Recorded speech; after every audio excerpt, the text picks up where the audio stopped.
আমাদের দেশের যে ডেভেলপমেন্টের জন্য প্রথমেই দরকার ক্ষুদ্র এবং মাঝারি শিল্পের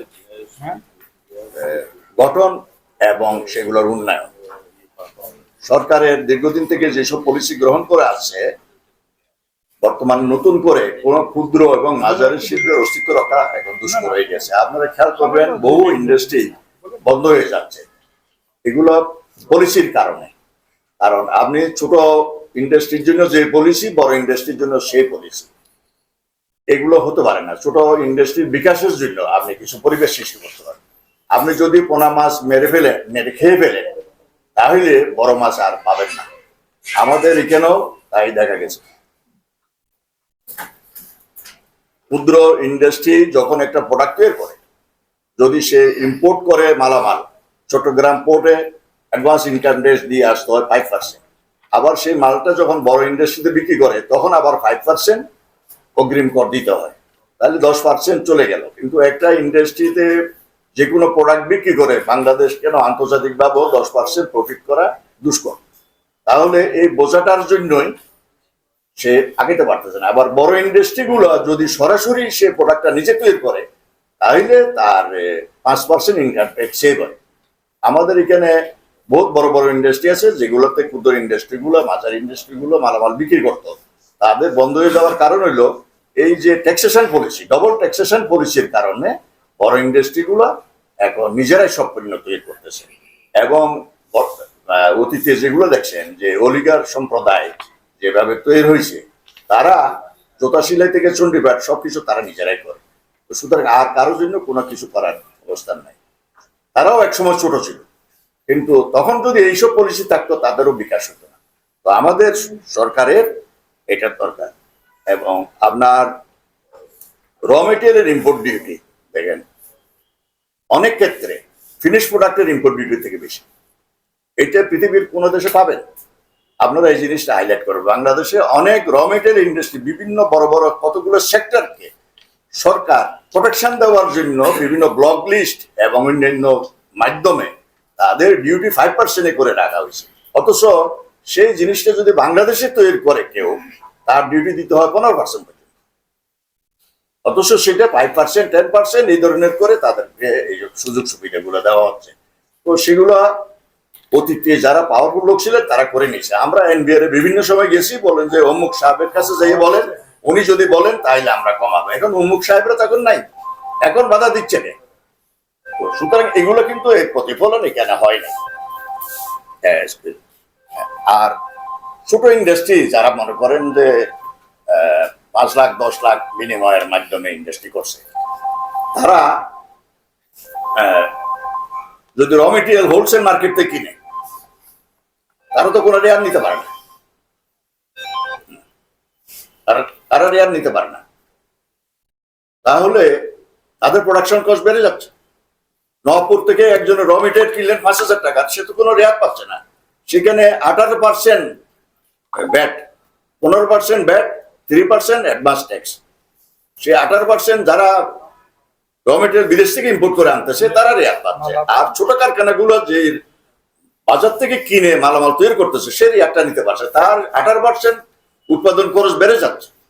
এই বৈষম্যটা দূর করার জন্য তাদেরকে একটা মিনিমাম রেয়াতি সুবিধা দেওয়ার জন্য আমরা বারবার বলে আসছি, বাজেটও বলা হয়েছে, কিন্তু এগুলো করা হয়নি। তাইলে ছোট কারখানা কিভাবে করুন? সে তো একটা মানে বিশাল একটা পার্থক্যের মধ্যে তার যাত্রা শুরু করতে হবে। এই দেশে এগুলো হচ্ছে না। আর আমরা বিভিন্ন বিদেশ থেকে আপনারা দেখছেন যে আমরা ইনভেস্টরদেরকে ইনভাইট করতেছি, সেটা খুবই দরকার। এটা আমরা আরো, আমার ব্যক্তিগত অভিজ্ঞতায় বলতে পারতেছি যে আরো 30 বছর আগে থেকেই আমরা বিভিন্ন বিদেশে গিয়ে বিদেশি ইনভেস্টরদেরকে ইনভাইট করছি, কিন্তু উল্লেখযোগ্য কোনো ইনভেস্টর বাংলাদেশে কোনো আসে নাই। তারা এখানে এসে প্রথমেই দেখে যে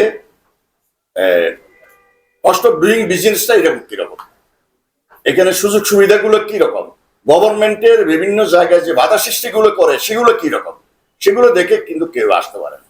এই পলিসিগুলো যদি চেঞ্জ না হয়, ইজ অফ ডুইং বিজনেস এটা সৃষ্টি করা না হয়, তাহলে কিন্তু আমরা যতই লাভঝাপ দিই, দৌড়ঝাপ দিই, কিন্তু বিদেশি ইনভেস্টার এখানে আসবে না। তো এইগুলোরও সৃষ্টিতে বাজেটে এগুলো দিক নির্দেশনা থাকা দরকার ছিল। আমরা এইগুলো দেখতেছি না। আপনি দেখেন বাংলাদেশের এখন গার্মেন্টস এর উপরে টোটাল অর্থনীতি নির্ভর। এটা খুব ভয়াবহ বিপজ্জনক ব্যাপার। এখানে কোনো বিপর্যয় হইলে বাংলাদেশের অর্থনীতি কোথায় চলে যাবে আমরা অন্যগুলো কোনো সেক্টরকে সেভাবে পলিসির মাধ্যমে ডেভেলপ করা হচ্ছে না। গার্মেন্টসে ধরেন আপনি 70-80 বিলিয়ন যাই এক্সপোর্ট করেন, সেখানে ভ্যালুয়েশন হচ্ছে 20% বেশি না। অথচ আমাদের যারা ওয়েজ আর্নার তারা $30 বিলিয়ন বিদেশ থেকে হার্ড ক্যাশ এখন নিয়ে আসতেছে, সেটার উপরে কিন্তু অ্যাকচুয়ালি বাংলাদেশের অর্থনীতিতে দাঁড়ায় রয়েছে। তো এই যে জাপানে আপনার শিক্ষিত শ্রমিকের এর একটা রিকোয়ারমেন্ট দিচ্ছে, জাপানি ভাষাটা শিখেন তাহলে তারা আপনার 5 লাখ পর্যন্ত লোক নিয়ে যাবে। রাশিয়া একটা অফার দিয়ে গেছে যে আপনারা রাশিয়ান ভাষা শিখেন, লোক পাঠান, আমাদের দিবে। আমাদের সরকার এই দিকে নির্দেশনা দেওয়া দরকার, এদের এই দিকে বিনিয়োগ করা দরকার। কারণ আমরা এখন 70-80 লাখ শ্রমিক বিদেশে পাঠিয়ে যে আর্নিং করছি, যদি উন্নত দেশে জাপানের মতো দেশে যদি আমরা 10 লাখও লোক পাঠাইতে পারি, তার থেকে বেশি ওয়েজ এখানে আমরা আর্ন করতে পারবে। এইসব দিকগুলো হলো যে মৌলিক নির্দেশনার দরকার ছিল। আর আমাদের প্রেসিডেন্ট মহোদয় অলরেডি বলছে ব্যাংকের এখন তারল্য সংকট বাড়তেছে, কিন্তু ব্যাংকে সুদের হার কমাচ্ছে না। এই যে 15%, 14% সুদ দিয়ে বাংলাদেশে, আমি নিজেই 7.5% সুদে 3 বছর আগে ব্যাংক থেকে লোন নিয়েছি। তো এখন যদি আমি 15% নেই, আমার তো পারেন আমার গ্যাস বিদ্যুতের দাম বেড়ে গেছে, আমাদের জনশক্তির বেতন বৃদ্ধি পেয়েছে, কারণ মানুষের ইনফ্লেশনের জন্য সবাইকে টাকা পয়সা সব ধরনের খরচ বেড়ে গেছে। তো এইখানে যদি ইন্টারেস্ট না কমানো হয় কোনো অবস্থায় করতে হবে না। এগুলোর জন্য ধরেন দিক নির্দেশনা থাকা দরকার। এখন ব্যাংকে তারল্য যতই বাড়বে, নতুন করে কেউ পুঁজি বিনিয়োগ করতেছে না। আপনারা দেখবেন যে ক্যাপিটাল মেশিনারি কিন্তু ইম্পোর্টেশন একবার তলার নিতে চলে গেছে, আর নতুন করে কেউ কিছু ভরসা পাচ্ছে না। এই সমস্ত জিনিসগুলো আমাদের দরকার হয়ে গেছে। আর আরেকটা জিনিস, সরকারকে যখনই বলা হয়, এনবিআর কে বলা হয়, বলো যে ট্যাক্স জিডিপি রেশিও দুর্বল। এখানে ট্যাক্স জিডিপি রেশিও দুর্বলের কারণ হলো আমাদের 7-8%, এটা 12-13% হওয়ার কথা। আমাদের মিনিমাম 40% ইনফর্মাল ট্রেড হয়। সরকার 60% থেকে রেভিনিউ আদায় করতে পারে, 40% থেকে রেভিনিউ আদায় হচ্ছে না। সেই ইনফর্মালটা কোথায়? মানুষের যে ঘর ভাড়া দিচ্ছে ঢাকা শহরে, আপনি সেটা সমস্ত দেশে সেখান থেকে কয় টাকা রেভিনিউ আদায় হয় সেটা দেখেন। পৃথিবীর যে কোনো দেশে দোকানপাটে কিনতে যাবেন, 2 টাকার জিনিস করলেও এখানে 10 পয়সা জিএসটি দিতে হয়। আমাদের এখানে খুচরা পাইকারি পর্যায়ে এই ট্যাক্স কালেকশনের কোনো ব্যবস্থা সরকার গ্রহণ করতে পারে নাই। ওইসব দেশে সব ধরনের কালেকশন হচ্ছে বলেই সেখানে ট্যাক্স জিডিপি রেশিও 11-12% হচ্ছে। আমার এখানে শুধু ইন্ডাস্ট্রির উপরে চাপ দেওয়া হচ্ছে, অন্য জনে চাপ দিচ্ছে না। ওরা বাজেট করে দেয়, এবছর এত রেভিনিউ করতে হবে, সুতরাং ট্যাক্স দিবে, ইন্ডাস্ট্রি দেবে। সুতরাং এইভাবে হবে না। ট্যাক্স জিডিপি রেশিও না বাড়ার মূল কারণ হলো এটা। আর আমি সবচেয়ে যে পয়েন্টটা বলতেছি, বাংলাদেশে গার্মেন্টস ইন্ডাস্ট্রি ডেভেলপ হচ্ছে মরহুম প্রেসিডেন্ট জিয়া রহমানের আমলে। ওনার একটা দূরদর্শী পরিকল্পনা ছিল, বন্ডেড অ্যারেঞ্জমেন্ট করে দেওয়ার কারণে তখন কিন্তু অনেকে এটা বাধা দিয়েছিলেন, কিন্তু সরকার তখন এটা করছিল। সেই কারণে ইন্ডাস্ট্রিতে গড়ে উঠছে। আর গার্মেন্টস ইন্ডাস্ট্রি এটা দেখেন আশেপাশের দেশগুলোতে সেই রকমের গড়ে উঠে নাই, এটা একটা পলিসির কারণে। এবং ডাক্তার জাফরুল্লাহর নেতৃত্বে 1982 সালে ঔষধ নীতি একটা গ্রহণ করা হয়েছিল তৎকালীন সরকার। সেই জন্য বাংলাদেশে একটা বিশাল ওষুধ শিল্প গড়ে উঠছে। এগুলো হলো পলিসির কারণ।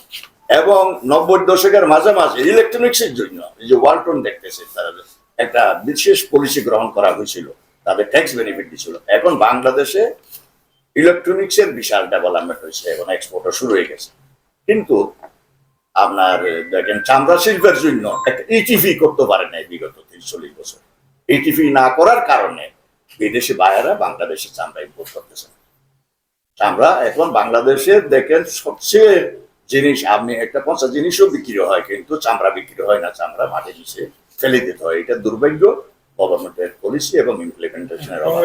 আমাদের এখানেও যদি পলিসি গ্রহণ না করে নতুন করে ইন্ডাস্ট্রি করার জন্য, এক্সপোর্ট করার জন্য, এমনি যারা আছে তাদের উপরে মানে তাদেরকে ধাক্কাইয়া অর্থনীতির অগ্রসর করা যাবে না।